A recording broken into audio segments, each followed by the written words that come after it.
Jeb Bush sat down with the New Hampshire Union Leaders editorial board for an interview yesterday. Arguably the most important person in the New Hampshire primary is Joe McQuaid, the editor of the Manchester Union Leader.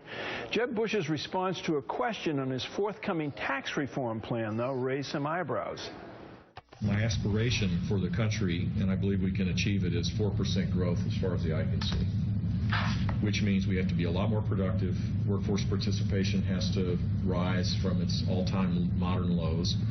Means that people need to work longer hours and through their productivity gain more income for their families. That's the only way we're going to get out of this rut that we're in. Well, the Democratic National Committee pounced on the remarks, saying Bush was blaming workers for a lack in productivity. In the resulting headline, Jeb Bush says people need to work longer hours, led the governor later to clarify his remarks. Under this administration, they have created rules that make it harder for people to work. This overtime rule is going to end up creating not more opportunities, higher income for people. People are going to end up working less. Obamacare has forced businesses to hire people for 30 hours rather than 40 hours. Nancy Pelosi and Barack Obama and Hillary Clinton think that's great because now they're free to pursue their dreams they might want to do. Well, I think people want to work harder to be able to have more money in their own pockets, not to be dependent upon government. Mark, have you ever seen an election or a primary campaign where candidates end up not clarifying their remarks? I mean, there's a lot of clarification, but I say this about both parties. This is not a gaffe. This is not some horrible thing he said. He just didn't speak exactly clarifying in a way that it allowed the Democrats to distort it, but I think this kind of stuff's silly. You know, Hillary Clinton's interview the other day on CNN, after it played, we began talking about things she had said prior to the interview 8 years ago and everything like that. You've noticed something interesting about it. And I've covered the Clintons since the early 90s, and you know, Jimmy Carter was here the other day, and I asked him how he compared them politically. He said he thought they were roughly equal. But if you listen to what Hillary Clinton said in that interview when she was asked tough questions, you hear a lot of the rhetoric of the master.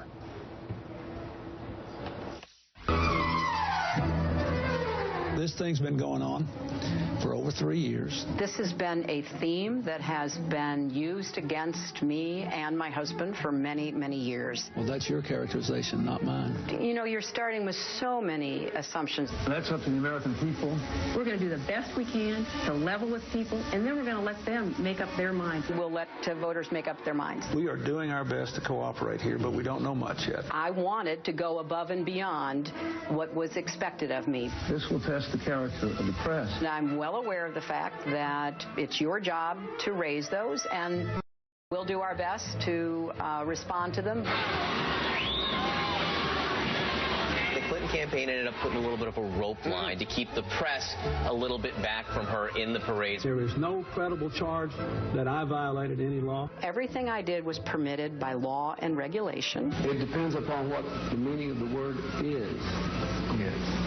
The law, the regulation did not in any way stand in my way of being permitted to do what I did. Have we done a lot of good things with this money? Yes. I am so proud of the Clinton Foundation. I feel good about what happened today. I feel very good about where we are. I feel good about yesterday. I feel very good about where my campaign is.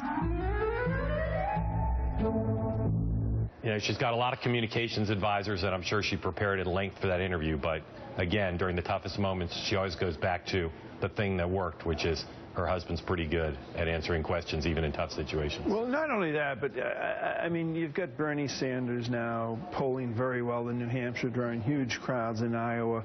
And yet, still, you'd have to say Hillary Clinton is a lock on this nomination. If right now, wouldn't you say so? Well, I think Sanders is unlikely to beat her, but I never like to say no, if somebody can't win. I think the voters should have a bigger say than we do in that. But he does have the ability to threaten her in a lot of ways. And some of the toughest questions in that interview were about Bernie Sanders and the sources of his popularity. And I think over time, we should look not to see can Sanders beat her necessarily, but can he influence the ability of her to be a strong general election candidate?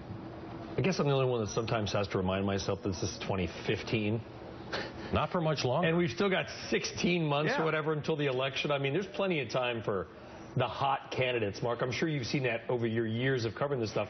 Hot candidates often do tend to burn out early. They do. And Hillary Clinton for the Democratic nomination is built to last. But they say they expected a challenge. She's got one now. And as I said, Sanders can do a lot to make her life miserable between now and the determination of the nominee. What do you think the end game factor is? The weight of the Clintons' history, just the weight of it. You know, we just watched that clip.